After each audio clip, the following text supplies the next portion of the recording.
Bonsoir, on va commencer dès maintenant et puis les personnes qui nous rejoignent nous rejoindront. Ce soir on va parler des traumatismes en lien avec la vidéo qui a été publiée aujourd'hui sur YouTube. Donc si tu l'as pas déjà vue, je t'encouragerais à aller la voir après ce live puisque tu pourras toujours revenir au replay. Mais ça peut être intéressant si tu as des questions sur ce thème de les poser en direct puisque je vais en profiter pour faire une sorte de mini coaching entre guillemets. C'est pas vraiment du coaching en lui-même, mais je peux répondre à des questions personnelles. Donc si jamais tu as des interrogations très concrètes dans ta vie sur comment ça se manifeste, tes traumatismes, les empreintes émotionnelles et comment améliorer ta santé émotionnelle, c'est le moment de le faire. Surtout si tu n'as pas l'occasion d'être accompagné par un thérapeute qui te permet de faire ce genre de travail-là. Donc j'ai reçu pas mal de questions, donc ce que je vais faire c'est que je vais commencer par répondre à ces questions et si dans les personnes qui sont en direct vous en avez d'autres, n'hésitez surtout pas à interagir avec moi puisque c'est le but de ce live, que ce soit un peu interactif et qu'on échange ensemble sur ce sujet qui je vois a un intérêt puisque beaucoup de personnes sont revenues vers moi par rapport aux questions dans les commentaires sur la vidéo. Donc voilà, on va commencer ensemble. Dans cette vidéo, je t'expliquais qu'on a tous subi des traumatismes, qu'on en a tous eu des empreintes émotionnelles, on va dire ça comme ça. Donc ces traumatismes ont laissé des empreintes qui impactent notre vie au quotidien. Et je définissais ça puisque je redéfinissais le mot trauma, puisqu'on a tendance à l'associer à des choses très particulières et très monumentales comme l'abus physique, l'abus sexuel, des accidents de voiture, des choses vraiment très graves entre guillemets, et je mets des gros guillemets là-dessus, parce qu'il n'y a pas d'échelle de grave, pas grave finalement dans l'impact que ça a dans notre vie, mais ça, ce n'est se concentrer que sur la nature de l'événement et pas sur toutes les autres choses que ça implique. Donc je ne vais pas rentrer dans les détails de tout ça là dans ce live, puisque tu vas retrouver ça dans la vidéo. Mais je t'expliquais donc qu'un traumatisme, ça peut être un enfant qui n'a pas la capacité de gérer ses émotions ou de comprendre une émotion et qu'on lui fasse comprendre que son émotion n'a pas à être ou que lui n'est pas acceptable en vivant cette émotion. Donc lui, ce qu'il va intégrer, c'est que quand je vis de la colère ou de la tristesse ou de la peur, je ne suis pas acceptée. Et quand un enfant ne se sent pas accepté ou pas inclus, il a un risque, ou en tout cas il perçoit dans son corps le risque d'en mourir puisqu'il est dépendant des personnes qui prennent soin de lui. Donc voilà, je vais m'arrêter là pour la définition parce que tout est dans la vidéo et on va passer aux questions. Et j'avais une question de Caroline, je vois que tu es là. Est-ce qu'on peut voir nos traumatismes dans le thème astral? Très probablement puisqu'on peut tout lire dans le thème astral. Maintenant ça dépend qui lit et à quoi il est formé, il ou elle est formé. Mais on peut lire ces traumatismes-là, maintenant à savoir exactement ce qui s'est passé, j'en doute. Et de toute manière, ça n'a pas un grand intérêt, dans le sens où quand on veut soigner des traumatismes ou des empreintes émotionnelles, ce qui s'est réellement passé exactement ne compte finalement pas tant que ça. C'est important et parfois ça aide à de savoir. Mais beaucoup de personnes n'ont aucun souvenir de ce qui leur est arrivé. Et il est quand même possible de soigner des blessures même quand on n'a aucun souvenir. Donc, ce que je voulais dire par là, c'est que le thème astral peut aider, mais le travail que j'aime faire en consultation et qui est le plus efficace, je trouve, c'est de laisser la personne me guider elle-même dans son corps, dans son esprit. On fait des voyages comme ça ensemble très détaillés, que ce soit visuel, dans les perceptions physiques ou autres. Et c'est ça qui va nous guider vers qu'est-ce qui doit être soigné en premier. Parce que le problème du thème astral, je trouve, c'est que si on ne fait pas attention à ce qu'on lit ou la manière dont on l'apporte à la personne, on va pouvoir lire plein de choses. Sauf que la personne n'est pas forcément prête à l'entendre ou elle n'est pas forcément prête à le transformer. Alors que quand en thérapie ou en session, je demande aux personnes de me guider dans leur esprit ou dans leur corps, c'est elles en fait qui inconsciemment vont guider la thérapie et dire ce qu'elles sont prêtes à toucher, à transformer, à soigner en elles. Donc c'est totalement possible, je pense, de voir certaines choses dans le thème astral. Maintenant, l'intérêt, faut voir. Faut voir s'il y a un intérêt, si c'est pas combiné avec une thérapie poussée à côté, parce que bon, le savoir ce qui est dans le thème, ça va pas soigner la blessure. Voilà, j'espère que j'ai répondu à ta question Caroline. N'hésite pas à me redemander des précisions si besoin. J'aimerais savoir comment réagir plus vite. Alors réagir plus vite, je ne sais pas, il faudrait que tu me dises, je crois que c'est Stéphanie qui m'a posé cette question. Donc réagir plus vite à tes émotions, réagir plus vite à tes traumatismes, à tes empreintes émotionnelles, là c'est vraiment trop vague, je peux pas répondre. Marjorie me parle de sentiments de tristesse qu'elle ressent souvent sans raison particulière, elle est toujours là en elle. Et j'aime bien voir les émotions comme des êtres vivants, on va dire ça comme ça. Et si cette tristesse est présente en toi de manière chronique, tu peux la considérer comme un être à part entière, comme une personnalité de toi, une part de toi. Et cette part de toi, un petit peu comme dans le film Vice Versa, si vous l'avez vu avec la petite personne bleue qui représente la tristesse, cette personne, elle a une personnalité à part entière.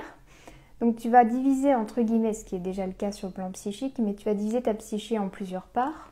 On a tous des parts très différentes en nous. Et la part dont tu es en train de parler, qui est la tristesse, tu vas l'identifier et communiquer avec elle. Ça va probablement passer par la vivre de manière profonde. Et beaucoup de personnes me disent « Mais moi, je vis de la tristesse tous les jours, donc je ne peux pas avoir de la tristesse qui est réprimée, c'est impossible. » Et si, c'est possible. Parce qu'on ne va pas forcément au bout de ce qu'on vit, on ne va pas forcément au bout de la tristesse. Et j'ai guidé comme ça une personne qui me disait exactement ça, qu'elle vivait de la tristesse au jour le jour, qu'elle pleurait souvent, etc. Sauf que quand on est allé réellement vivre l'émotion, elle s'est rendue compte que ça allait beaucoup plus loin et on a pu toucher un trauma qui était en lien avec l'enfance et le traiter entre guillemets. Et cette tristesse lui a appris plein de choses sur elle. Donc c'est ça qui est intéressant, c'est que les émotions, elles sont là pour une très bonne raison. Donc si tu as de la tristesse depuis très longtemps, c'est qu'elle a un gros message à te faire passer, mais qu'elle n'arrive pas à te véhiculer a priori, puisque elle est toujours là. Voilà pour cette question. Et ça fonctionne pour toutes les émotions, que ce soit l'anxiété, la colère ou la tristesse. Et je parle d'anxiété parce que il y a une histoire de rejeter un peu ces émotions, et l'anxiété notamment, puisque c'est pas une émotion très agréable. Et c'est la pire chose à faire pour soigner ou en tout cas intégrer l'émotion. Et donc il y a cette histoire de comment soigner l'anxiété, comment calmer l'anxiété. Eh bien d'abord tu vas t'asseoir à côté de l'anxiété. Et donc c'est ça que je veux dire Marjorie quand je parle d'aller rencontrer cette part en toi. Tu t'imagines littéralement que tu vas t'asseoir à côté de la tristesse ou à côté de cette part de toi qui est triste. Personnellement j'aime bien visualiser mes émotions comme des enfants. C'est plus simple pour moi de les aborder de cette manière-là. Mais c'est toi qui vois, ça peut être des animaux ou ça peut être des autres êtres vivants. Et tu vas tout simplement être curieuse de cette part, de cette émotion. Comment t'es-tu formée à l'hygiène émotionnelle? Alors, de plein de manières différentes. L'Ayurveda a une grosse part d'hygiène émotionnelle, donc ça fait partie de la dinacharya, ça fait partie de l'hygiène de vie en fait. L'Ayurveda fait pas trop de distinction entre qu'est-ce qui est physique, émotionnel ou spirituel. Il y a un petit peu un continuum entre tout ça. Donc l'Ayurveda, la vie, surtout la vie. Et après, je me suis un peu renseignée, je ne vais pas dire formée parce que j'ai pas fait une formation certifiante ou quoi que ce soit.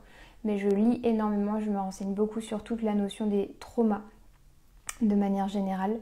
Les traumatismes, l'enfance, la psyché, comment fonctionne la psyché humaine. Et ça, il y a beaucoup de personnes et de livres qui en parlent. Donc si ça vous intéresse comme sujet, je vous ferai une vidéo avec des références pour vous plonger dans ce sujet-là. Mais l'hygiène émotionnelle en tant que telle, c'est l'Ayurveda et mon expérience personnelle. Qu'est-ce qui marche pas? Et mon expérience en tant que thérapeute, donc le fait d'accompagner plus d'une centaine de personnes maintenant, ça fait que à force je vois ce qui fonctionne et ce qui fonctionne moins bien. Je sais avoir eu plusieurs blessures, je les reconnais. Pourquoi je n'arrive pas à me soigner? C'est pas parce qu'on sait que ça fait le travail. Et crois-moi, je sais de quoi je parle, je suis thérapeute en santé émotionnelle et en Ayurveda, et pourtant j'ai des moments de gros flou où je ne comprends pas ce qui m'arrive. Donc c'est pourquoi la première chose que j'aime conseiller, c'est un peu frustrant parce que c'est souvent les choses qu'on dit, mais avoir une perspective extérieure. C'est vraiment l'idéal. C'est pour ça que je recommande de consulter et d'avoir soit un coach, soit quelqu'un avec qui on peut discuter de ce genre de choses. L'idéal d'un professionnel, c'est qu'il est neutre. L'idéal, c'est qu'il a une perspective extérieure, qui n'a pas les mêmes schémas familiaux, par exemple. Donc c'est vraiment intéressant, je trouve, de consulter dans ce cas-là, surtout si tu arrives à un point de blocage. Et peut-être que tu abordes le sujet d'une manière qui n'est pas la bonne, dans le sens où, je vais essayer d'être plus claire. Donc tu me dis, je sais ce qui va pas, en gros, je sais que j'ai des blessures. Je les reconnais, donc a priori tu les as un peu identifiées. Mais je n'arrive pas à me soigner. Et parfois il peut y avoir cette idée de cette blessure, elle doit partir en fait. Cette blessure, elle doit être soignée. Elle n'a aucunement sa place. Une blessure, si elle est toujours là, c'est qu'elle a encore quelque chose à te dire. Elle a encore quelque chose à t'apprendre. Donc tant que tu n'as pas pris le temps de, encore une fois, t'asseoir avec cette part de toi, avec cette blessure, tant que tu n'as pas pris le temps de l'observer, d'être curieuse avec cette blessure, et la curiosité, elle est essentielle dans le soin des blessures et des traumas.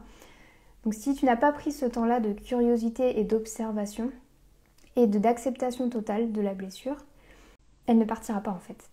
Elle restera jusqu'à ce qu'elle ait véhiculé son message et t'auras beau faire du développement personnel, des soins spirituels, des consultations d'astrologie, je ne sais quoi d'autre, elle restera. Puisque elle, ce qu'elle entend à chaque fois, et ça c'est une blessure qui peut être réactivée en fait, c'est je ne suis pas assez bien, je dois être changée.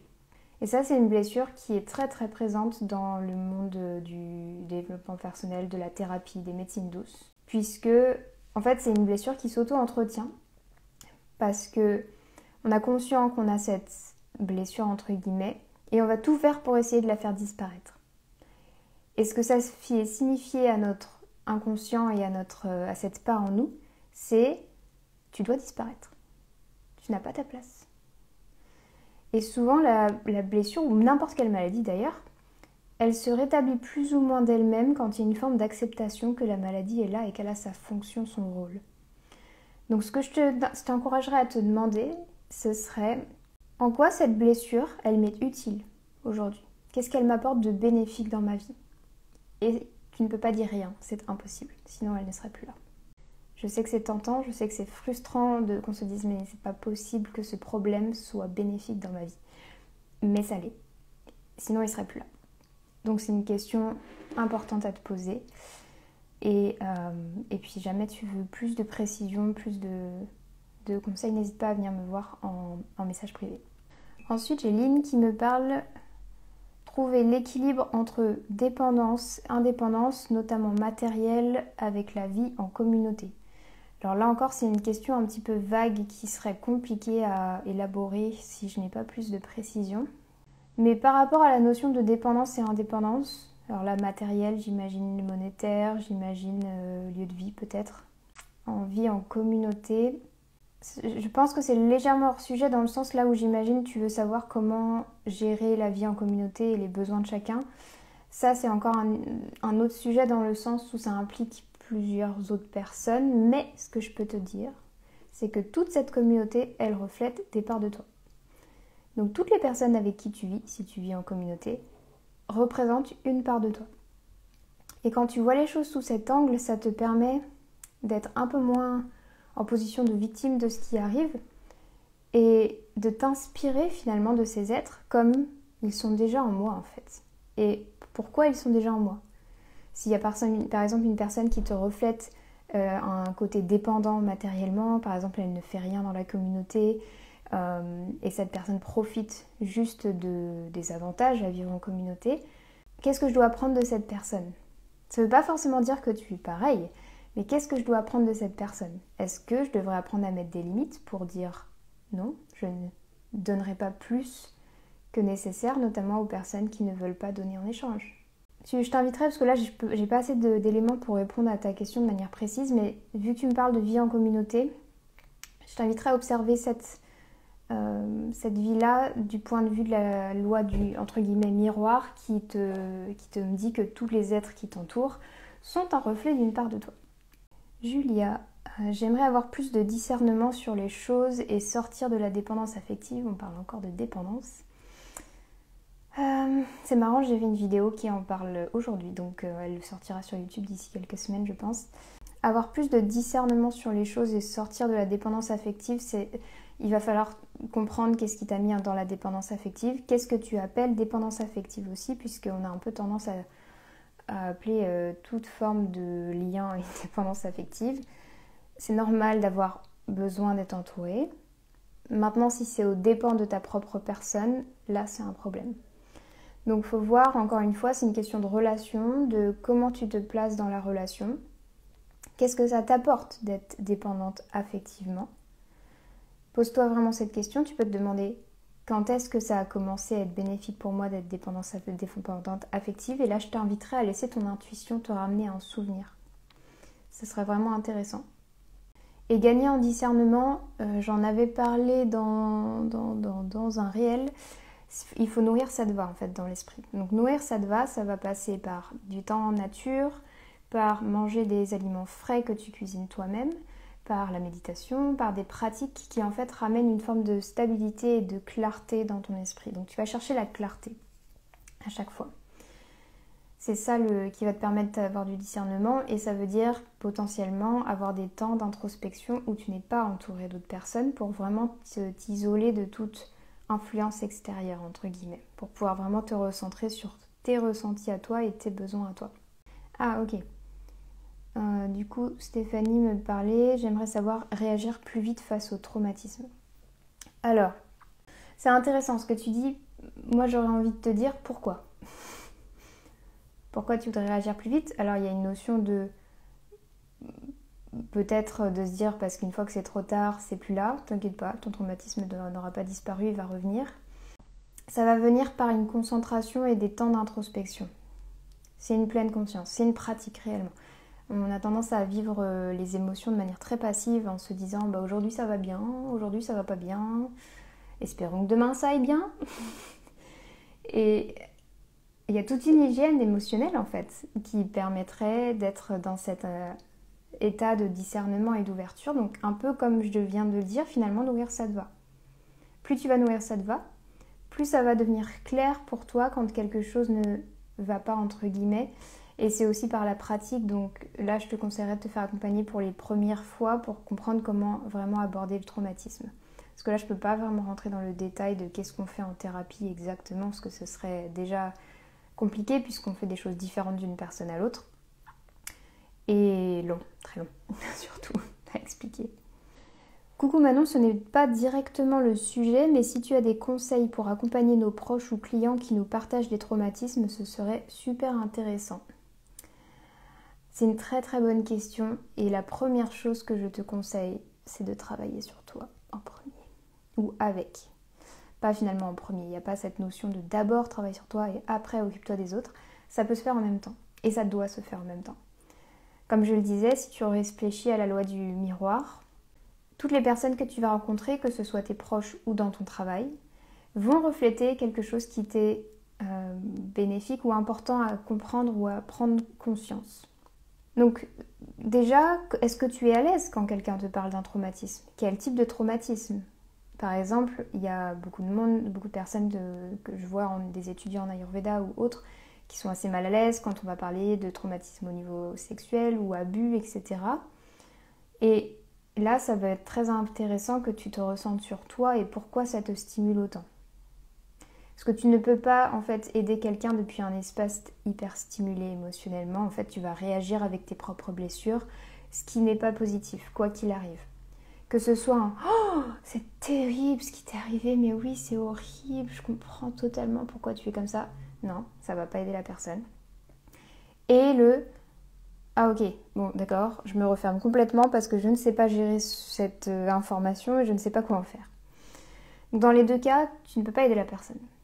Donc on revient finalement à la curiosité et le fait de s'asseoir à côté de la personne. Demande à la personne. Ok, avoir vécu ça, ça te fait te sentir comment? Et qu'est-ce qui t'aiderait le plus dans cette situation? Qu'est-ce qui te ferait le plus de bien? Parfois les gens ont juste besoin d'être compris, d'être entendus dans ce qu'ils vivent. Tu n'as pas besoin d'être une experte dans les traumatismes, tu n'as pas du tout besoin de t'y connaître en soin de personnes qui ont subi des abus sexuels par exemple, tu as juste besoin d'être présente et à l'écoute. Et la personne va ressentir ta présence. Elle va ressentir ton attention et ton énergie. Donc tous les thérapeutes qui regardent ce live, thérapeute, coach, peu importe, mais qui travaillent avec des clients ou des patients, vous allez être confrontés constamment à des parts de vous avec les personnes avec qui vous travaillez. Donc c'est un super exercice pour vous tous les jours d'aller rencontrer ces parts en vous-même. Je peux vous dire que pour moi c'est un travail de tous les jours. C'est un travail que j'aime énormément et j'ai beaucoup de chance de pouvoir le faire sous cette forme-là, puisque l'intérêt c'est que voilà, j'ai des personnes qui me reflètent dans mon travail littéralement tout ce que j'ai besoin de prendre conscience. Ou parfois c'est l'inverse, c'est-à-dire que quand moi j'ai fait un travail sur moi, sur un sujet en particulier, j'attire des personnes qui ont besoin d'aide dans ce domaine-là. Donc tu vas observer ça dans ta pratique. Donc je dirais, si tu n'as aucune connaissance poussée sur le traitement des traumatismes, tu offres ta présence, tu offres ta curiosité, tu offres ton attention et tu demandes à la personne ce dont elle a besoin. Et c'est elle qui te dira. Si elle te dit rien, de toute façon personne ne peut rien faire pour moi. Tu peux pas la forcer en fait. Tu peux pas la pousser à avoir besoin de toi ou avoir besoin de tes services, que ce soit en tant que thérapeute ou en tant que membre de la famille. Donc voilà ce que je dirais pour les personnes qui veulent aider d'autres personnes. Ça va passer par vous en premier et en même temps. Et ça va demander beaucoup de présence. Beaucoup de présence, beaucoup d'attention, beaucoup d'amour finalement. L'amour c'est une forme de présence avec une attention dirigée vers la personne. Donc c'est ce que je dirais par rapport à cette question. Et je crois qu'on a fait le tour. Est-ce que c'était plus clair par rapport aux questions qui ont été abordées? Si vous êtes là pendant le live, et puis sinon vous pourrez me dire en commentaire ou en message privé si vous regardez le replay. Je suis très heureuse d'aborder ce sujet un petit peu plus avec vous parce que c'est un sujet qui me touche beaucoup et qui, je vois, a des effets assez incroyables en thérapie, que ce soit au niveau psychique ou au niveau physique. Donc j'accompagne beaucoup avec l'Ayurveda, mais cette approche des empreintes émotionnelles et des traumatismes, elle m'aide énormément, même sur le plan physique, puisque pour tout ce qui est chronique, pour tout ce qui a tendance à revenir, pour tout ce qui...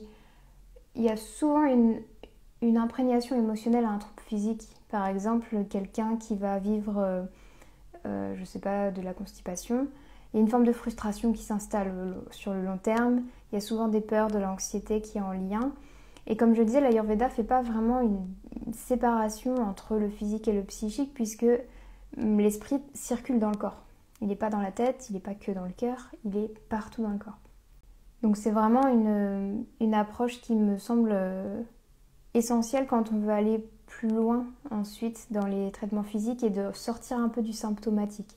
Alors oui, on a des herbes en Ayurveda contre la constipation, on a des pratiques qu'on va conseiller, mais si jamais malgré tout ça, ça ne fonctionne pas, ou si la personne elle sait ce qu'elle devrait faire mais elle n'y arrive pas, pour une raison ou pour une autre, c'est très intéressant d'aller creuser un peu plus l'aspect émotionnel, traumatique, en lien avec cette problématique-là. J'espère que ça vous a plu, que ça vous a éclairé. Et puis on se retrouve peut-être bientôt pour refaire ce genre d'échange en direct. Je vais vous souhaiter du coup une très bonne soirée. Et on se retrouve bientôt, que ce soit sur YouTube, Instagram, en message, par mail. N'hésitez pas à interagir avec moi, je suis très disponible. Et ça me permet de savoir un peu ce qui vous plaît et ce qui vous parle en termes de sujet, en termes de format, etc. Donc n'hésitez pas à me faire vos retours, ça me fait toujours très plaisir et ça m'aide à créer encore plus de contenu de qualité pour vous. Je vous souhaite une très belle soirée et on se retrouve bientôt.